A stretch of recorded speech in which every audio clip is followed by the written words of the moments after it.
Olá, boa noite a você. Este é o Jornal da Record. Indústria e varejo pedem fim da isenção de impostos em compras internacionais para evitar demissões.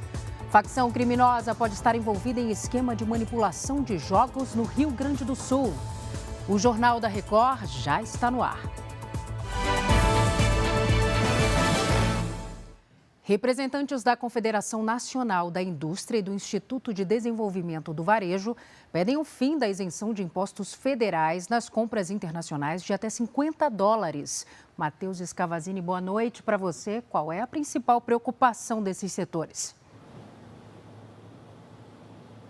Boa noite para você, Salsi. Eles afirmam que esse benefício fiscal pode causar 2.500.000 desempregos no país. O encontro foi com o ministro da Fazenda, Fernando Haddad. O ministério prometeu analisar, então, esses números. Estima-se que mais de 1 milhão de produtos de até $50 cheguem diariamente ao país. No final de junho, o Ministério da Fazenda definiu que compras feitas pela internet até esse valor serão isentas de impostos federais, desde que as empresas façam adesão ao programa de conformidade da Receita Federal. Salsi. Obrigada, Matheus. Até daqui a pouco. Um grave acidente com 7 veículos deixou 3 pessoas feridas em uma rodovia em Santa Catarina.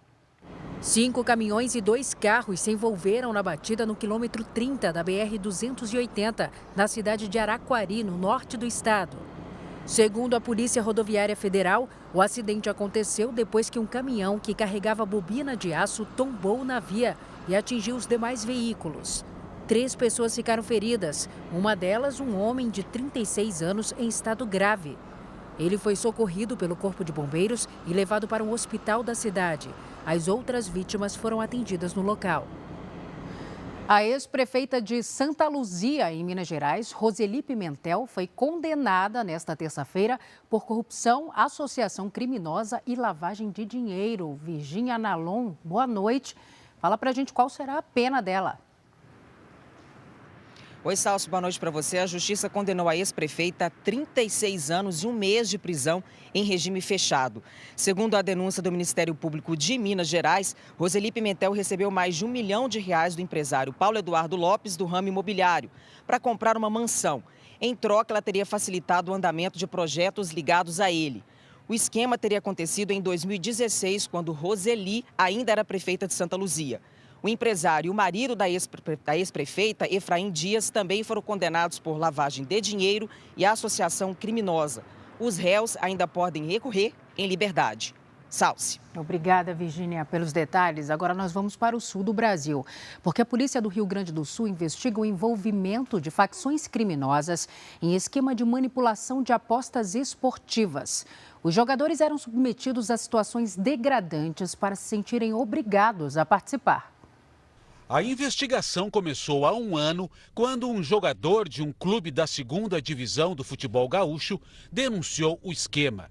São investigados ex-jogadores, dirigentes, investidores e funcionários de clubes.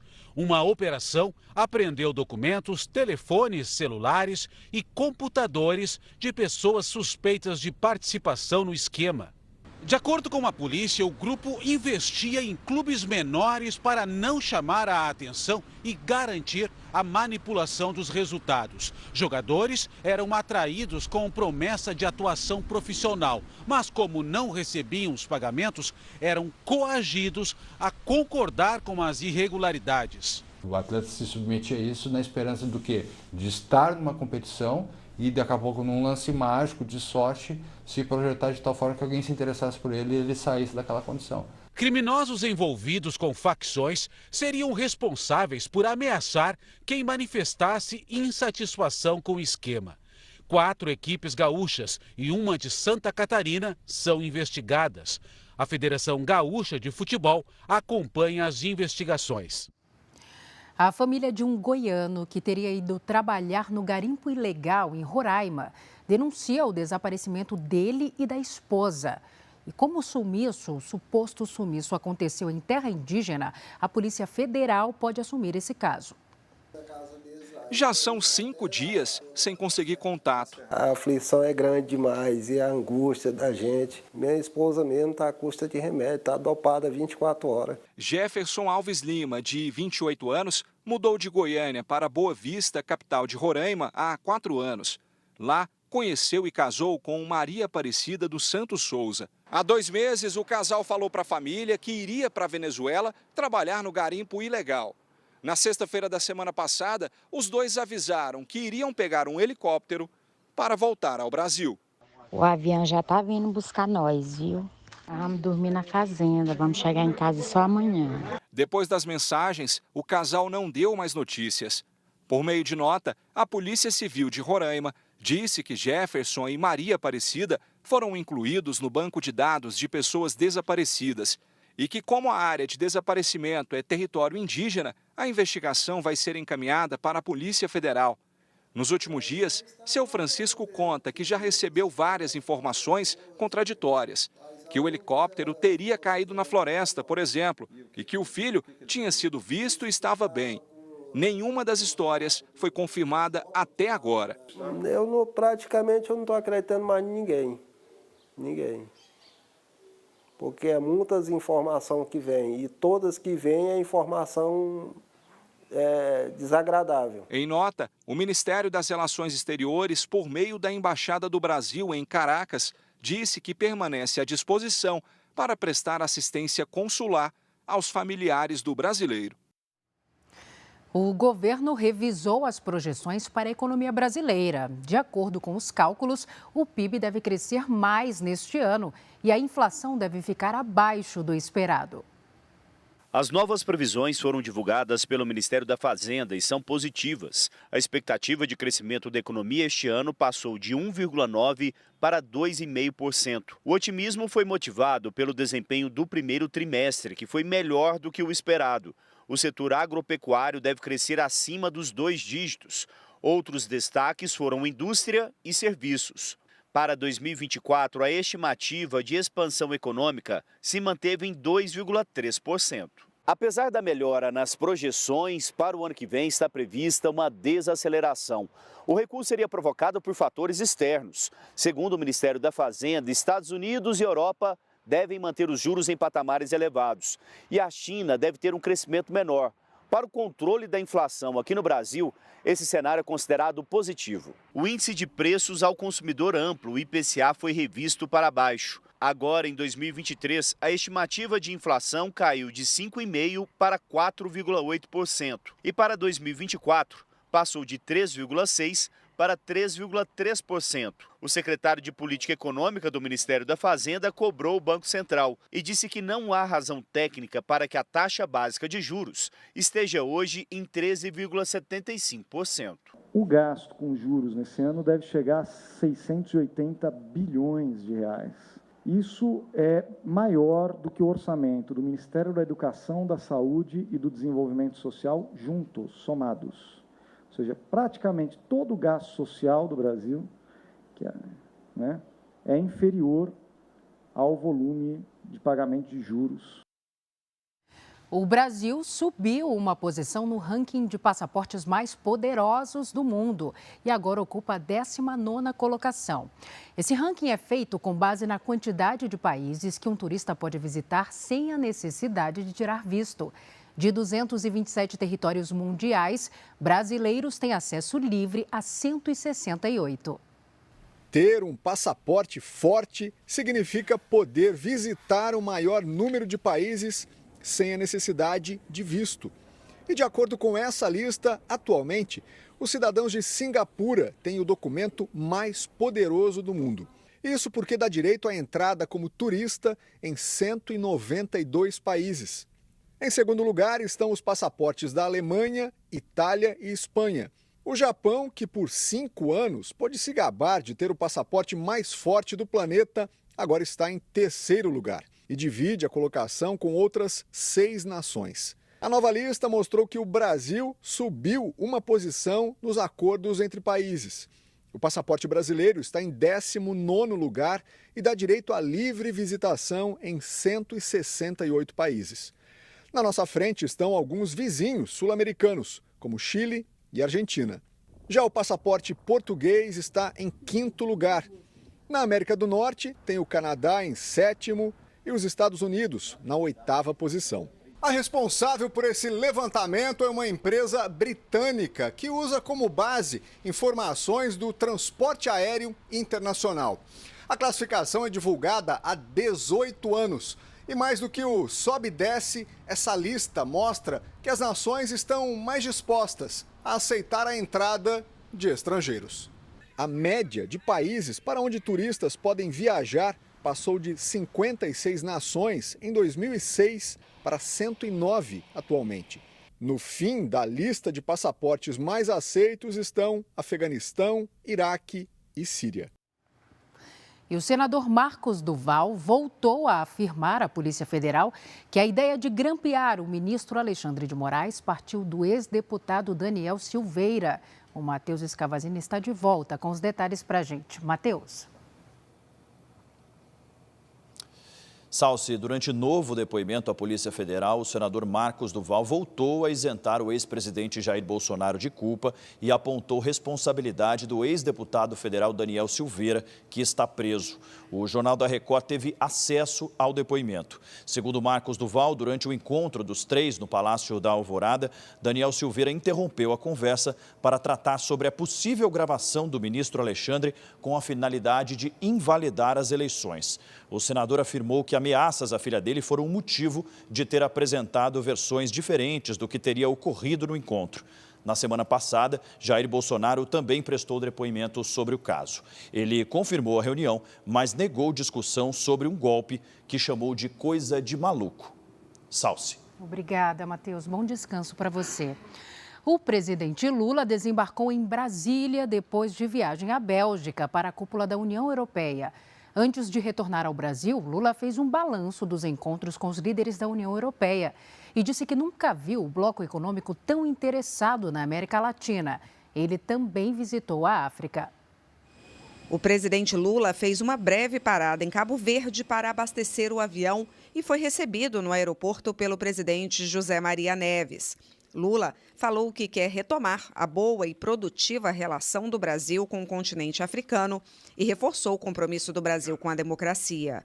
Esta é a primeira viagem de Lula à África no atual mandato.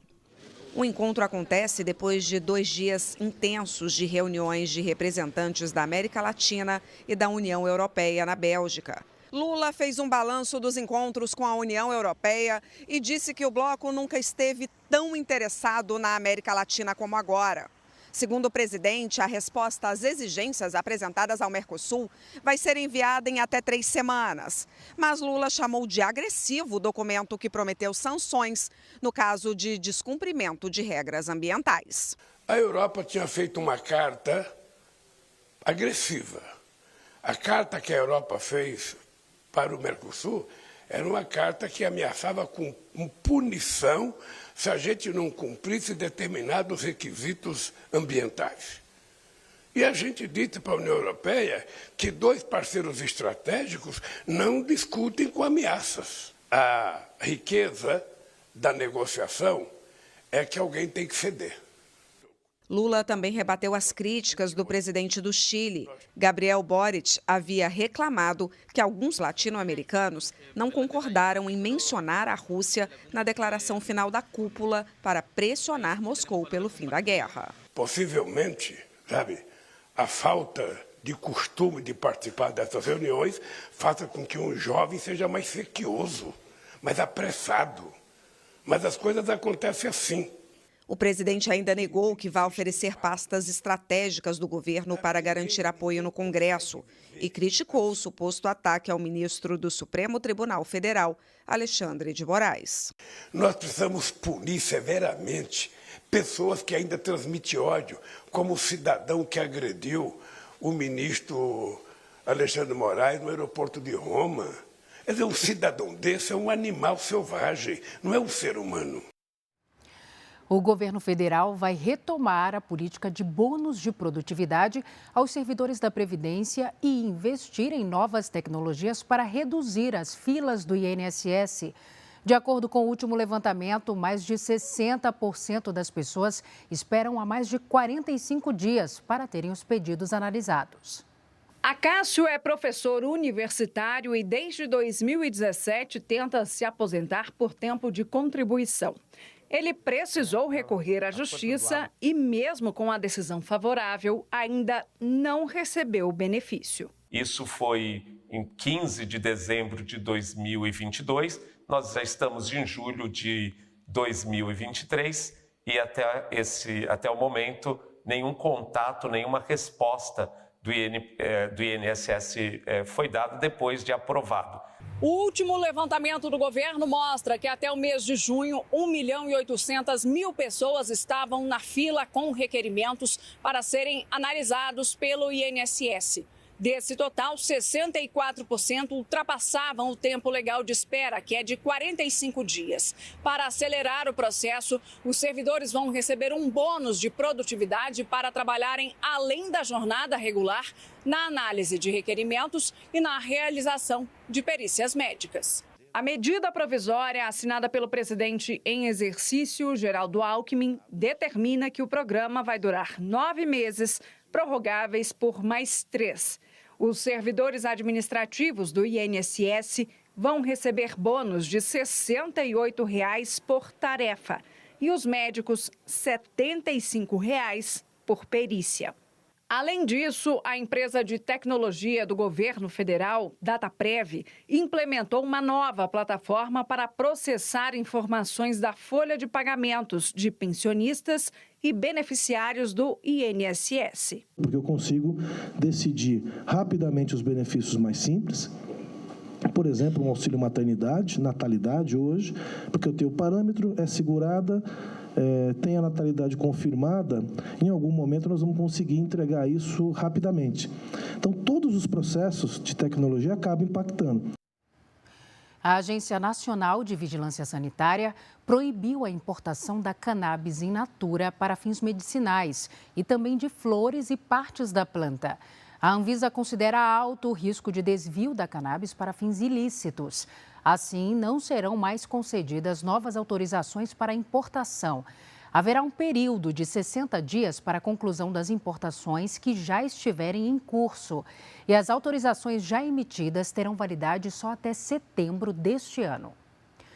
O ministro da Casa Civil, Rui Costa, disse que o governo vai criar um fundo verde que vai captar recursos internacionais para financiar a transição para uma economia mais limpa. No JR Entrevista, o ministro também falou sobre a entrada do Centrão no governo e negou as especulações de que será o novo presidente da Petrobras. Desde que eu cheguei, muita especulação que eu ia para ali, ia para aqui, tinha essa possibilidade.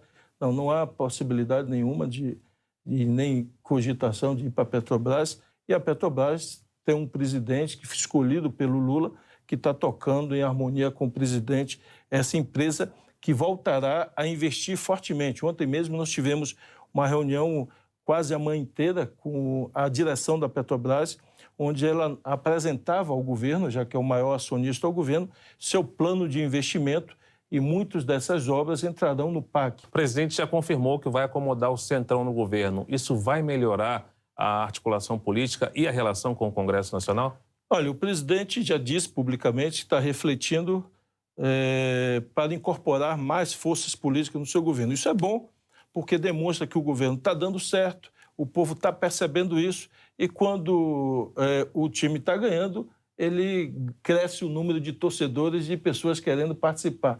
E o presidente vai acolher novos membros de forças políticas para compor o seu governo e, portanto, melhorar a sua força e agilizar a implementação das políticas públicas que precisa para transformar a vida das pessoas. O Brasil tem o Fundo Amazônia, que são recursos internacionais para auxiliarem na questão da preservação do sistema.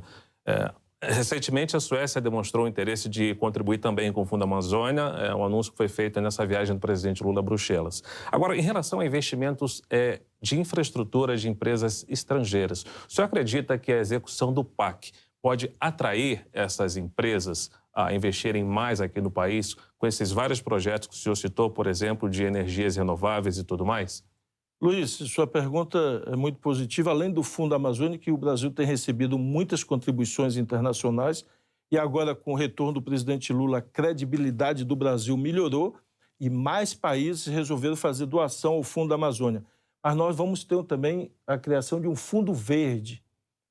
Para que isso? Para que a gente possa captar recursos a taxas de juros muito baixas para financiar a descarbonização da nossa economia. Como, por exemplo, a substituição da frota de diesel, os trens, seja ele metrô, VLT, monotrilho, para as grandes cidades e também para custear mais parques solares, mais parques eólicos e também atrair investimentos para uma área de tecnologia de ponta, que é a produção de hidrogênio verde.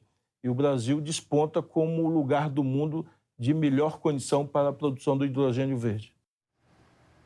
O Supremo Tribunal Federal vai definir o prazo para o Congresso revisar a lei de cotas. O STF atende a uma ação do Partido Verde, que pede 1 ano para a revisão. O partido também pede que as cotas sejam mantidas, mesmo tendo sido encerrado em agosto do ano passado o prazo de 10 anos para a revisão da política pública. A lei determina que todas as universidades e instituições federais destinem, no mínimo, 50% das vagas a estudantes da rede pública e que possuem renda per capita de até 1,5 salário mínimo. Falsos anúncios oferecem vantagens no programa Desenrola do governo federal. Vale lembrar que os acordos do Desenrola são feitos diretamente com as instituições financeiras, sem intermediários. Os falsos anúncios estão por toda parte e têm como alvo pessoas que querem usar o programa do governo federal para quitar dívidas atrasadas. O Desenrola Brasil começou a operar nesta semana e deve beneficiar 30 milhões de pessoas. Pelo programa do governo, a negociação é feita sem intermediários, diretamente com as instituições financeiras. Mas as mensagens falsas que chegam pela internet prometem renegociação rápida e com valores baixos. Geralmente é feita a cobrança de uma taxa. E na esperança de limpar o nome, as vítimas, muitas vezes sem saber, fornecem os dados pessoais aos criminosos. A produção do Jornal da Record encontrou sites que tentam enganar o consumidor. Neste, que imita a página de uma empresa, não é preciso nem digitar dados reais que uma proposta aparece. No fim da página, um link já direciona para o pagamento. Nas redes sociais, publicações tentam passar credibilidade e apresentam reportagens que podem ajudar quem está com dívidas. As falsas negociações são feitas por um aplicativo de mensagens. Esse especialista em segurança digital reforça: quem estiver negativado deve procurar os canais oficiais dos bancos e das instituições financeiras. Os criminosos, eles sempre buscam maneiras, produtos e serviços em que eles consigam ter um retorno rápido e um retorno alto. E o Desenrola acaba sendo um atrativo também, principalmente porque a população vai em busca desse serviço, então é uma maneira mais fácil dos criminosos fisgarem vítimas para ludibriar e cometerem fraudes. Ficou alerta, viu? E olha, em meio à polêmica da construção de uma tirolesa no Pão de Açúcar, no Rio de Janeiro, um novo parecer técnico diz que a obra não oferece risco geológico para o morro, que é considerado patrimônio mundial. O Leonardo Ack chega agora com as informações para a gente. Oi, Léo, boa noite para você. De onde é e o que diz esse laudo, hein? Boa noite, Salso. Boa noite a todos. Esse laudo da GeoRio já foi entregue ao Instituto do Patrimônio Histórico e Artístico Nacional, o IPHAN, e ele diz que não há risco geológico onde está sendo construída a tirolesa. O projeto prevê uma tirolesa entre os morros do Pão de Açúcar e da Urca. Agora, o parecer foi dado após diversas reclamações de entidades da sociedade civil preocupadas com intervenções nos morros. O IPHAN já iniciou um processo administrativo para analisar o caso. Agora, as obras estão paralisadas por determinação da Justiça desde 1º de junho. O pedido foi feito pelo Ministério Público Federal. Salce. Obrigada, Léo. Agora os destaques internacionais. Mais de 2.000 pessoas tiveram que ser retiradas da Crimeia após um incêndio atingir uma base militar russa. A península ucraniana foi anexada ilegalmente pelo governo russo em 2014. Uma coluna de fumaça podia ser vista de longe. A Rússia afirmou que o fogo atingiu uma base militar na Crimeia depois de um ataque da Ucrânia e prometeu retaliação. No sul do país, na cidade portuária de Odessa, mísseis e drones danificaram a infraestrutura da região, incluindo terminais de grãos e petróleo. Os ataques acontecem depois do presidente Vladimir Putin suspender nesta semana o acordo que permitia o transporte de grãos da Ucrânia pelo Mar Negro. O governo russo confirmou que o presidente Vladimir Putin não vai participar da reunião dos países emergentes do BRICS em agosto na África do Sul, mas não comentou o motivo. Já o presidente do país anfitrião, Cyril Ramaphosa, afirmou que se Putin fosse ao evento, poderia ser preso por ordem do Tribunal Penal Internacional. Ramaphosa, que esteve com Putin no mês passado, também disse que se o presidente russo fosse preso, poderia gerar uma nova guerra. Putin teve ordem de prisão decretada pelo Tribunal Penal Internacional em março, acusado de deportar mais de 16 mil crianças ucranianas para a Rússia de forma ilegal. O Kremlin nega essa acusação e diz que, na verdade, salvou as crianças da guerra. Nas redes sociais, um homem que parece o líder do grupo Wagner, Yevgeny Prigozhin, foi visto recebendo integrantes do grupo mercenário em Belarus. Esta seria a primeira aparição pública de Prigozhin desde que organizou um motim contra Putin no mês passado. Ele também afirma que, por enquanto, o grupo não vai lutar mais na guerra da Ucrânia. A passagem de um tornado deixou uma pequena cidade na Carolina do Norte, nos Estados Unidos, destruída. 8 pessoas ficaram feridas. Uma fábrica da farmacêutica Pfizer teve parte do telhado arrancada. Segundo a empresa, mais de 50 mil estruturas que armazenavam medicamentos foram destruídas. Os ventos, que chegaram a mais de 200 km por hora, também danificaram casas e arrancaram árvores. Cerca de 3.500 residências estão sem energia na região. Autoridades emitiram um alerta de tornado para 15 cidades do estado. E centenas de manifestantes invadiram a embaixada da Suécia em Bagdá, no Iraque, agora há pouco. O grupo ainda ateou fogo no prédio. Segundo autoridades suecas, todos os funcionários da embaixada estão bem. O governo iraquiano condenou o ato e disse que vai tomar medidas de segurança. O protesto foi convocado após a Suécia autorizar uma manifestação para esta quinta-feira em Estocolmo, capital do país. No ato, 2 homens vão queimar o Alcorão, que é o livro sagrado dos muçulmanos. Pela primeira vez desde o início da pandemia da Covid-19, o número de turistas no Japão voltou ao nível de 2 milhões num único mês. De lá, a Silvia Kikuchi traz as informações. Oi, Silvia, boa tarde. Olá, Salsi. Uma boa noite a todos aí no Brasil. Mesmo com o calor extremo agora no verão japonês, os turistas não param de chegar. Segundo a Organização Japonesa de Turismo, o país recebeu 2 milhões e 73 mil viajantes no mês passado, mas um nível que ainda não chega nem a 70% de antes da pandemia. Um dos principais atrativos é a desvalorização da moeda do Japão, o iene. Cada visitante gastou, em média, o equivalente a R$7 mil em compras, hotéis e refeições.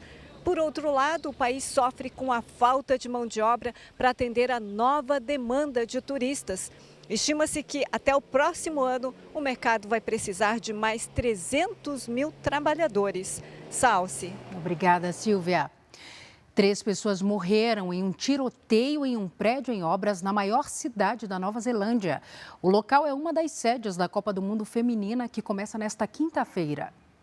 Segundo a imprensa local, um homem armado invadiu o prédio e efetuou os disparos. Ele tentou se esconder, mas foi baleado pela polícia e morreu. Algumas ruas de Auckland foram fechadas. Ainda não se sabe a motivação do ataque. O treinamento da seleção italiana foi adiado porque as jogadoras não conseguiram sair do hotel. Nos Estados Unidos, um tiroteio matou uma pessoa e deixou 2 feridas depois de uma briga em um supermercado na Flórida. A polícia investiga o caso.